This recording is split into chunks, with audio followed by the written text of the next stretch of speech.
ভাবুন তো, এক মুহূর্তে যদি আপনার জীবন, আপনার বাড়ি এবং আপনার স্বপ্ন সবটাই পানির নিচে যায়, কেমন হবে? ঠিক এই ভয়ঙ্কর বাস্তবতার মধ্য দিয়েই যাচ্ছে পাকিস্তান। সম্প্রতি ভয়াবহ বন্যায় দেশটি আজ ডুবে গেছে এক অভূতপূর্ব মানবিক বিপর্যয়ে। জুনের শেষ থেকে আগস্ট পর্যন্ত পাকিস্তানে ভয়াবহ মনসুন বন্যা ও ক্লাউড ব্রাস্ট দেখা দিয়েছে, যার ফলে বিভিন্ন প্রদেশে ভারী বৃষ্টিপাতের কারণে নদ নদীর পানি বিপজ্জনকভাবে বেড়ে যায়। হঠাৎ করে সৃষ্টি হয় ভয়াবহ বন্যার। সর্বশেষ তথ্য মতে 700 মানুষের মৃত্যু হয়েছে এবং 11 লক্ষেরও বেশি ঘরবাড়ি সম্পূর্ণরূপে ধ্বংস হয়েছে বা বসবাসের অযোগ্য হয়ে পড়েছে। খাইবার পাখতুনখোয়া প্রদেশে ক্ষয়ক্ষতি সবচেয়ে ভয়াবহ। শত শত মানুষের মৃত্যু হয়েছে আর প্রায় 25,000 মানুষকে উদ্ধার করা হয়েছে।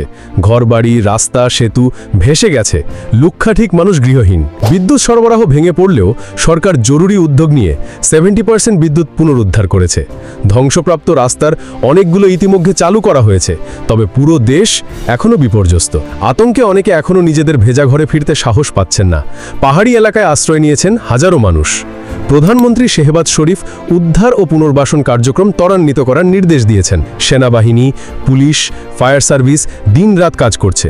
জাতিসংঘ ও অন্যান্য দাতা সংস্থাগুলো খাদ্য, ওষুধ ও ত্রাণ সামগ্রী পাঠাচ্ছে। কিন্তু বড় প্রশ্ন হলো, কেন বারবার এমন বিপর্যয় ঘটছে? বিশেষজ্ঞরা বলছেন, জলবায়ু পরিবর্তনের অন্যতম বড় কারণ। পৃথিবী উষ্ণায়ন বাড়ার ফলে অস্বাভাবিক বর্ষণ হচ্ছে দক্ষিণ এশিয়ার দেশগুলোতে।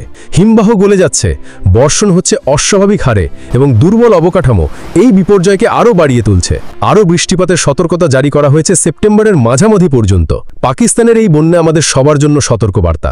আজ তারা ডুবছে, কাল হয়তো অন্য কেউ। জলবায়ু পরিবর্তনের এই সংকট এক দেশের নয়, পুরো পৃথিবীর। আসুন আমরা সচেতন হই, পরিবেশ বাঁচাই এবং মানবিক সহায়তায় এগিয়ে আসি। আপনার ছোট্ট একটি উদ্যোগ হয়তো কারো জীবনে ফিরিয়ে আনতে পারে নতুন আলো।